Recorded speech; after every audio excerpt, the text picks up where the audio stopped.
नमस्कार, सत श्री अकाल, आदाब। दूरदर्शन के बेहतरीन कार्यक्रम युव तरंग में आज फिर आप सभी का स्वागत है, इस्तकबाल है, अभिनंदन है। मेरा एक सवाल है आपसे, अगर आपके घर में कोई ज़बरदस्ती घुस जाए तो आप क्या करेंगे? अटपटा लगा?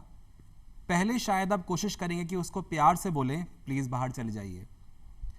अगर वो अनवांटेड गेस्ट फिर भी नहीं जाता है तो आप क्या करेंगे? थोड़ा और एग्रेसिव होंगे और कोशिश करेंगे कि उसको चिल्ला करके बाहर निकालें।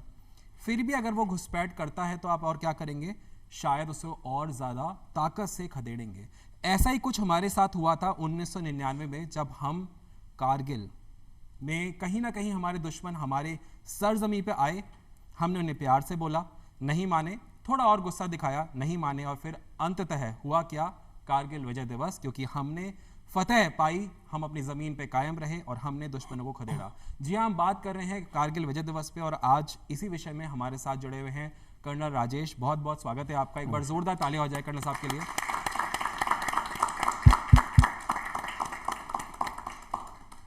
और साथ ही में हमारे युवा साथी जो कि बहुत सारे सवालों के साथ में आज हमसे जुड़े हुए हैं, जानना चाहेंगे कारगिल के इस युद्ध के बारे में। एक बार वापस से जोरदार तालियां हमारे युवा साथियों के लिए भी।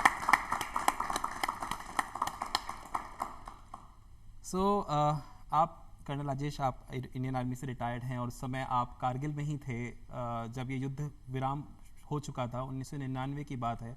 आप वहाँ 2003 तक स्टेशन थे और आपने बताया कि 2001-2 तक भी शायद मेरे ख्याल से गोलीबारी चली। तो मैं थोड़ा सा उसमें बाद में आने से पहले मैं ये जानना चाहूँगा कि किसी भी चीज़ की शुरुआत शायद उस समय से नहीं होती, उसके पीछे ही कोई हिस्ट्री होती है। तो वो थोड़ा सा अगर उसकी हिस्ट्री के बारे में बताएं। कारगिल शायद हुआ तो 99 में, लेकिन क्या इसकी कोई हिस्ट्री है? कारगिल का जेनेसिस अगर हम जिसको कहें तो ये 1984 में इंडिया ने ऑपरेशन मेघदूत के तहत सियाचिन ग्लेशियर के ऊपर डिप्लॉयमेंट किया था। जी, सियाचिन ग्लेशियर बहुत इंपॉर्टेंट था इंडिया के लिए, क्योंकि ये चाइना और पाकिस्तान के नेक्सस को रोकने के लिए इसके बीच में स्ट्रेटजिकली बहुत इंपॉर्टेंट जगह थी। जी, और ये दुनिया का सबसे हाईएस्ट वॉरफील्ड या वॉर जोन माना जाता है जहाँ पर इंडिया के ट्रुप्स डिप्लॉय हुए। जी, 84 के बाद लगातार पाकिस्तान के अंदर एक इंटरनल प्लानिंग चली कि कैसे भी करके हम वापस इंडिया को इस सियाचिन ग्लेशियर से वापस नीचे लाया जाए। जी, 1989 में आपने देखा होगा कि कश्मीर के अंदर एक टेररिज्म शुरू हुआ। वो कम्प्लीटली पाकिस्तान अबेटेड था और पाकिस्तान से ही लोग वहाँ पे आकर पूरे एक माहौल को ख़राब किया गया। जी, उसमें भी जब उनको इतनी सफलता नहीं मिली तो तकरीबन आप देखो 1999 के फरवरी में, और उससे पहले एक न्यूक्लियर 1998 में दोनों कंट्री न्यूक्लियर देश बन चुके थे। जी, तो 99 की फरवरी में जब लाहौर में समझौता हुआ और पाकिस्तान के राष्ट्रपति और पाकिस्तान के प्रधानमंत्री नवाज शरीफ और इंडिया के प्रधानमंत्री उस समय अटल बिहारी वाजपेयी थे, उन्होंने एक पीस डिक्लेरेशन साइन किया कि हम पीसफुली को एग्जिस्ट करेंगे। जी, तो एक हिंदुस्तान में एक माहौल दिया गया कि उनका कोई हमारे प्रति गलत इरादा नहीं है, लेकिन अंदरूनी एक बहुत लंबी साजिश उनकी इंटेलिजेंस, आईएसआई और आर्मी के चीफ के तहत चल रही थी लगातार। उस समय उनके आर्मी के चीफ थे जनरल मुशर्रफ, जिनका क्लियर एम था कि हिंदुस्तान के टुकड़े टुकड़े करके हम इनको बर्बाद करेंगे। तो आप देखिए, जब उन्होंने कारगिल के सेक्टर को क्यों चुना, कारगिल के सेक्टर 3 पोर्शंस में हम देख सकते हैं। पहला सेक्टर है दराज और मश्को वैली, जी, जो कि आप अगर ऊपर से देखते हो तो साउथ मोस्ट पोर्शन माना जाता है, और उसके बाद जोजिला पास, और जोजिला पास के बाद बाकी कश्मीर वैली शुरू हो जाती है। जी, सेंट्रल पोर्शन को कारगिल पर से, जहाँ पे कारगिल का टाउन है, और वहाँ पे पाकिस्तान और इंडिया बिल्कुल आमने सामने डिप्लॉयमेंट जहाँ पे इनका हो रखा है। जी, और इसके फर्दर नॉर्थ अब बटालिक सेक्टर माना जाता है, जो कि बहुत ही क्रिटिकल और क्रूशियल है, क्योंकि अगर आप बटालिक सेक्टर को कट ऑफ कर देते हो तो आप सियाचिन के अंदर इंडिया को नीचे आने के लिए मजबूर कर सकते हो, क्योंकि आपके साथ लेक का कम्युनिकेशन खत्म हो जाता खत्म हो जाएगा। जी, सियाचिन का पूरा मेंटेनेंस और जो लॉजिस्टिक सपोर्ट था वो लेक के थ्रू हो रहा था। सेकंड पार्ट, इस इलाके की एक पिक्युलरिटी है कि जोजिला पास आपका अक्टूबर नवंबर में बर्फ़ के साथ बंद हो जाता है और अगले साल मई जून में ही खुलता है। तो आप देखिए 4 महीने की वर्किंग सीजन मानी जाती है, चाहे आर्मी के लिए वहाँ पर हो, उनको सपोर्ट करने के लिए, लॉजिस्टिक बिल्ड करने के लिए, या फिर वहाँ के सिविलियंस हैं, सब के लिए ये वर्किंग सीजन बहुत क्रूशियल और क्रिटिकल है। जी, जब इन्होंने इस इलाके का सिलेक्शन किया तो उन्होंने, एक परंपरा थी वहाँ पे, उस पर्टिकुलर टाइम पे हमारे ट्रुप्स 121 ब्रिगेड या जिसको बोलते हैं इंडिपेंडेंट ब्रिगेड वहाँ पे डिप्लॉयड रहती थी, और वो पूरे सेक्टर का जिसका ऑलमोस्ट 150 किलोमीटर से ज़्यादा स्प्रेड था, जिसकी हाइट तकरीबन 6000 फीट से लेके 22000 फीट तक का पोस्ट भी वहाँ पे थी, उसको कवर करते थे। फिजिकली ये पॉसिबल हो ही नहीं सकता कि आप हर एक चप्पे पे बैठ जाएं और उसकी निगरानी कर सकें। ये बात पाकिस्तान को भी पता थी, ये बात हमें भी पता थी, बट एक जिसको बोलते हैं अंडरस्टैंडिंग थी कि भाई आप विंटर्स में विड्रॉ करिए और समर्स में आके अपनी अपनी पोस्ट के ऊपर बैठ जाइए। हमारे और पाकिस्तान के बीच में लाइन ऑफ एक्चुअल कंट्रोल का जो इलाका जिसको बोलते हैं, जो जहाँ बैठा वो उसके कंट्रोल का इलाका उसका इलाका माना जाता था। ये इंटरनेशनल बाउंड्री नहीं है, डिफाइंड इंटरनेशनल बाउंड्री नहीं है कि भाई ये अंतर्राष्ट्रीय सीमा है, इसके उस तरफ आप इस तरफ में जी। माउंटेन्स में ऐसा पॉसिबल था नहीं, तो ये थी भी नहीं हमारे पास।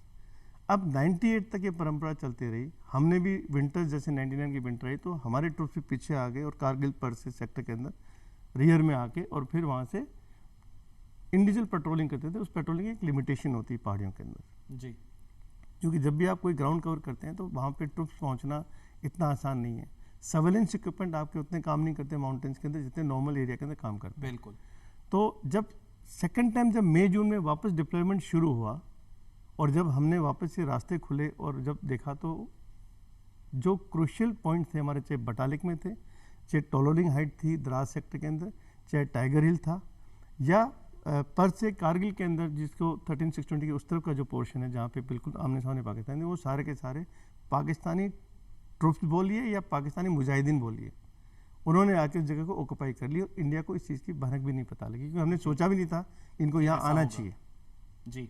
पहली बार मई के अंदर आई थिंक 2 या 6 मई को हमारी एक पेट्रोल जिसको बटालिक सेक्टर के अंदर एक शेफर्ड ने जिसको बोलते हैं वो वहाँ से शेफर्ड जब आ रहा था उसने पेट्रोल को बताया कि साहब सामने की जो पहाड़ी है इसके ऊपर लोग बैठे हुए कुछ जी।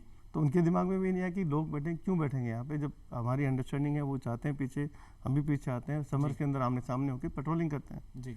तो सौरभ कालिया जो उसमें 4 जाट रेजिमेंट वहाँ पे होती थी, उसका एक ऑफिसर और 5 जवान वहाँ से उनको चेक करने के लिए भेजे गए और वो पहली पेट्रोल उन्होंने पकड़ के और बाद में आपको पता है कि उनको बुरी तरह से म्यूटिलेट करके वापस इंडिया को हैंड ओवर किया गया था। ये कॉन्फ्लिक्ट का ट्रिगर पॉइंट था। शुरुआत 1984 से हुई, धीरे धीरे धीरे वो प्लानिंग चलती रही और दिखावा कुछ होता रहा और ज़मीन के ऊपर कुछ और हुआ। उसके बाद एक हिस्ट्री है जो मई से स्टार्ट होके 16 जुलाई में जाके जब कारगिल विजय दिवस हुआ, जब पूरे पाकिस्तान के जितने भी रेगुलर ट्रूप जिसको नॉर्दर्न लाइट इन्फेंट्री बोलिए, चाहे उनके मुजाहिदीन बोलिए, चाहे उनके जो भी थे, तकरीबन वहाँ पे 5000 पाकिस्तानी ट्रूप्स को पीछे खदेड़ के और इंडिया के कंप्लीट आर्मी ने इसके इलाके पर कब्जा किया वापस। ये बहुत ही गर्व की बात है। जैसे मैंने सवाल आपको पूछा था, जितना सवाल इजी लगता है उतना ऑफ कोर्स ये होगा नहीं कि आपके घर में कोई घुसाया है और उसको पीछे खदेड़ना इतना आसान होगा, नहीं रहा होगा। और जैसे अभी कर्नल साहब ने बताया, पहाड़ी इलाके होते हैं और वहाँ का कहीं ना कहीं एडवांटेज डिसएडवांटेज दोनों होता है। काफ़ी मुश्किल काम, 2.5 महीने के आसपास ये लड़ाई चली। और कर्नल साहब 2.5 महीने के आसपास, शायद ये गलत नहीं होगा बोलना कि ऑफिशियली चली, उसके बाद भी काफ़ी कुछ रहा होगा, क्योंकि इतना आसानी से तो ये इतने बड़े मैटर्स सुलझते नहीं हैं। आपका क्या कहना है इस पे? देखो, जब आप किसी भी इलाके में जहां आपको पता है कि आपके सामने आपका दुश्मन है, तो हमेशा एक लगातार कोशिश चलती है कि आप डोमिनेटिंग ग्राउंड के ऊपर पहुंच जाओ जी। माउंटेन्स के अंदर डोमिनेटिंग ग्राउंड बहुत इंपॉर्टेंट होता है जी, कि जो सब कुछ देख सके, और जो आदमी उस पर बैठ गया वेपन लेके, अगर उसको खदेड़ना है तो आपको 6 गुना आदमी चाहिए उसको वहां से हटाने के लिए, क्योंकि वो बेसिक अंडरस्टैंडिंग 9:1, जैसे नॉर्मल लड़ाई में हम डिफेंस और अटैक के बीच में 3:1 का रेशो मानते हैं जी। यानी अगर कहीं पे 100 आदमी दुश्मन के हैं तो हम 300 आदमी से हमला करेंगे तो उनको वहां से हटाया जा सकता है। कैजुअलिटी होंगी वो एक अलग बात है जी, लेकिन पहाड़ियों में इसको 9:1 की रेशो मानी जाती है, स्पेशली एल्टीट्यूड जैसे इलाके में।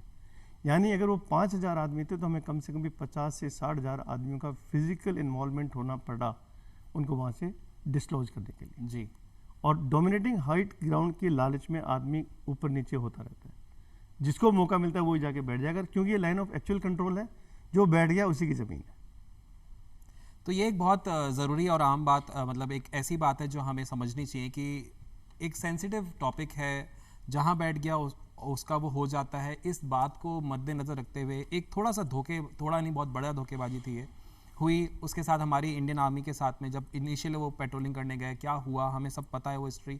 बट एक गर्व की बात है कि हम लोगों ने उस लड़ाई को जीता, और उसके बाद से आज तक की बात है, हम गर्व से कह सकते हैं कि हिम्मत ही नहीं हमारे दोस्त की या हमारे दुश्मन की कि हमारी तरफ आंख उठा के देख सके। एक बार जोरदार तालियां हो जाए हमारी इंडियन आर्मी के लिए।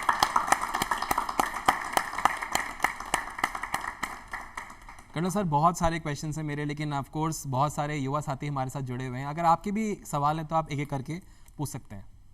नमस्कार सर, मेरा नाम कीर्ति खंडेलवाल है।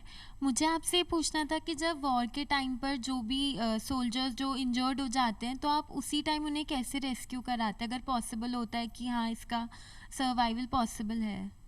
ओके, इंडियन आर्मी के अंदर एक जब भी लड़ाई होती है तो एक कंप्लीट प्लानिंग के साथ लड़ाई की जाती है। उसके लिए हर एक जगह अलग अलग रिसोर्सेज होते हैं, और जो इंजर्ड लोगों को हम कभी भी, इंडियन आर्मी का ट्रेडिशन है कि आज तक कोई भी इंजर्ड आदमी को पीछे नहीं छोड़ा गया, चाहे हमें कितनी भी उसके लिए कुर्बानी देनी पड़े।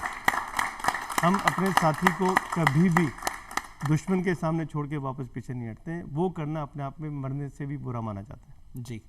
दूसरी बात, हर एक जगह 4 या 6 आदमी स्ट्रेचर पार्टी के इयरमार्क्ड होते हैं हर ग्रुप में, जो इंजर्ड आदमी को पीछे की तरफ इवैक्यूएट करते हैं। जब पीछे इवैक्यूएट करते हैं तो उसके बाद में एडिशनल रिसोर्सेज, एम्बुलेंसेज और बाकी जो मेडिकल रिसोर्सेज है वो उनको उपलब्ध होने के बाद, उनको हैंडओवर करने के बाद ये आदमी वापस अपनी मेन फाइट के अंदर शामिल हो जाते हैं। तो ये बेसिक इवैक्यूएशन का जो प्रोसीजर है लेड आउट है, ट्रेंड है, पीस टाइम इसकी पूरी रिहर्सल की जाती हैं, और इसके अंदर जो लड़ते हैं वही इन्वॉल्व नहीं है, पीछे से बहुत से सपोर्टिंग लोग हैं, जैसे आर्मी मेडिकल कोर के लोग हैं, जैसे एम्बुलेंसेज हैं, डॉक्टर्स हैं, वो सारे के सारे थोड़ा थोड़ा आपके पीछे चलते हैं। वो गैप इसलिए रखना पड़ता है कि लड़ाई में उनका हिस्सा सपोर्ट का है, ना कि लड़ाई करने का। तो उनको बचाए रखा जाना चाहता है ताकि वो अपने इंजर्ड लोगों को करने के काम आ सके। फिर उनको अगर कोई ज़्यादा सीरियस इंजरी तो उनको हेलीकॉप्टर से इवैक्यूएट करके भी पीछे बेस हॉस्पिटल या आगे पहुँचाया जाता है।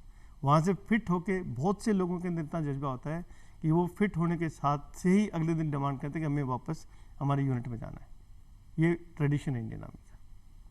तो एक पूरा मैकेनिज्म आप कह सकते हैं है बना हुआ है कि क्योंकि सपोर्ट सिस्टम भी है, और हो ना, क्योंकि इंडियन आर्मी अपने आप में एक ऐसा इंस्टीट्यूशन माना जाता है, एक ऐसी ऑर्गेनाइजेशन मानी जाती है जो सबसे ज़्यादा स्ट्रक्चर्ड है, तो कहीं ना कहीं एक वेल बैलेंस्ड स्ट्रक्चर के साथ में ही वो आगे बढ़ती है। और कोई युवा साथी हमारे सवाल पूछना चाहें तो।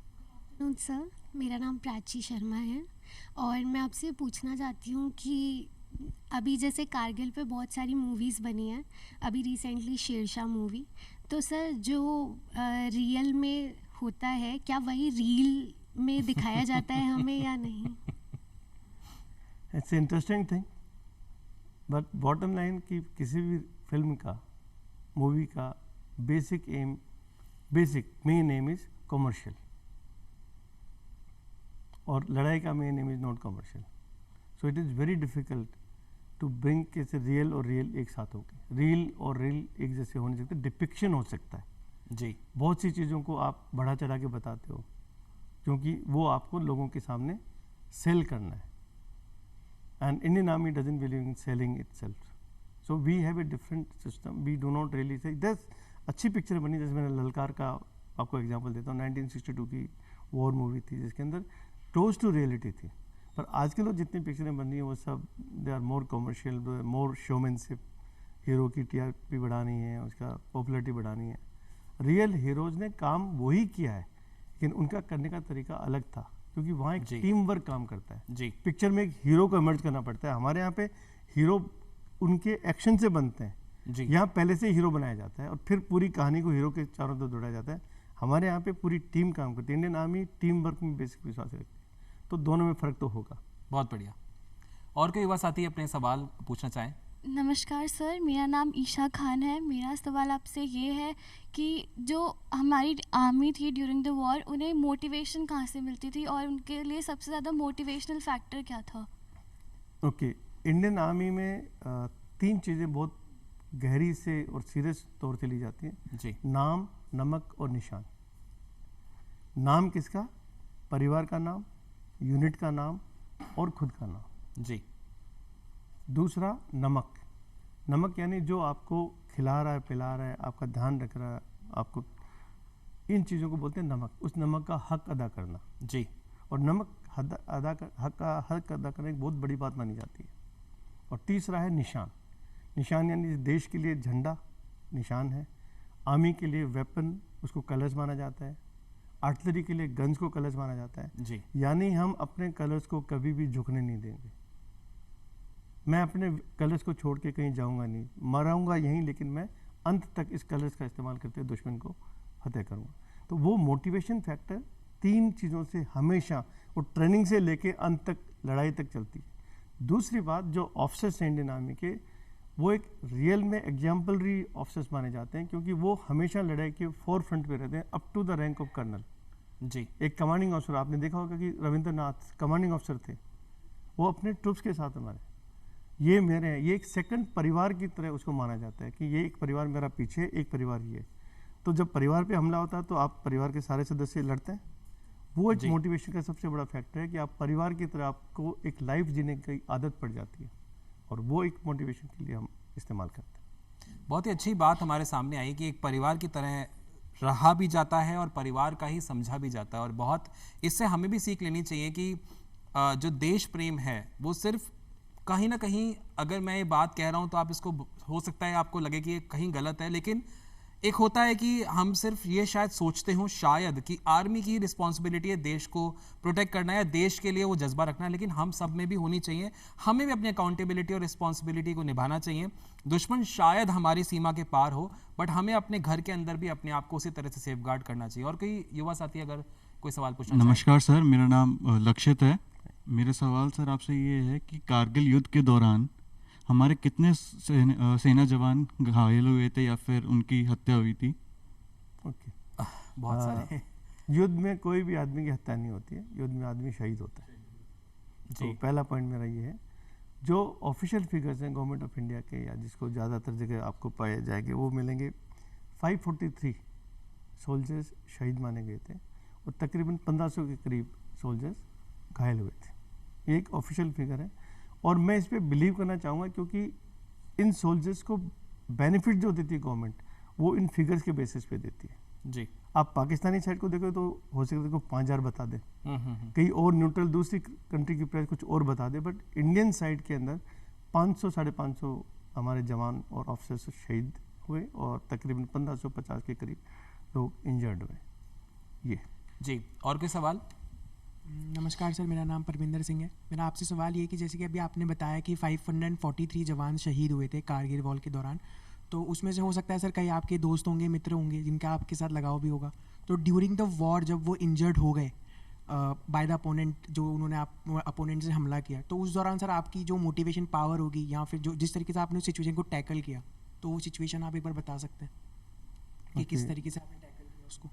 परविंदर, मैं आपके सवाल को 2 हिस्सों में बांटता हूँ।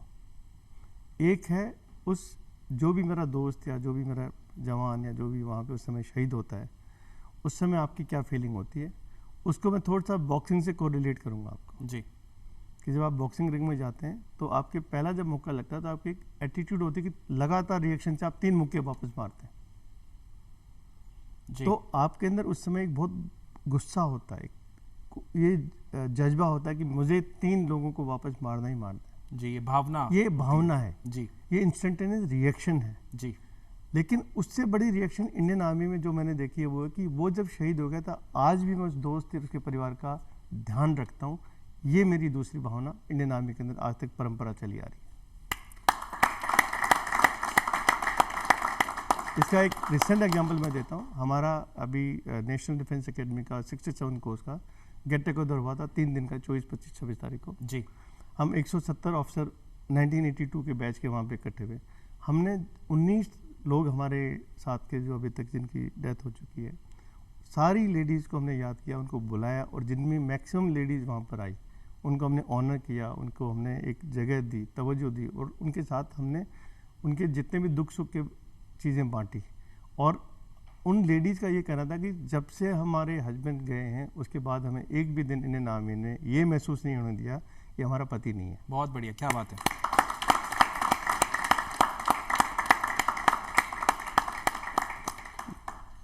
ये बहुत ही अपने आप में एक अच्छी बात है, और इसी तरह इसीलिए हमें कहीं ना कहीं प्रेरित करती है कि हम इंडियन आर्मी को ज्वाइन करें, क्योंकि आप देख सकते हैं किस तरह से एक परिवार की जो सोच है उसके साथ में चला जाता है इसमें, और काफ़ी काबिल तारीफ़ ये चीज़ है जिसको हमें अपनी डेली रूटीन में भी ज़रूर इस चीज़ को आजमाना चाहिए और जीना चाहिए। और कोई सवाल अपने हमारी युवा साथी करना चाहें? नमस्कार सर, मेरा नाम अंतिमा है।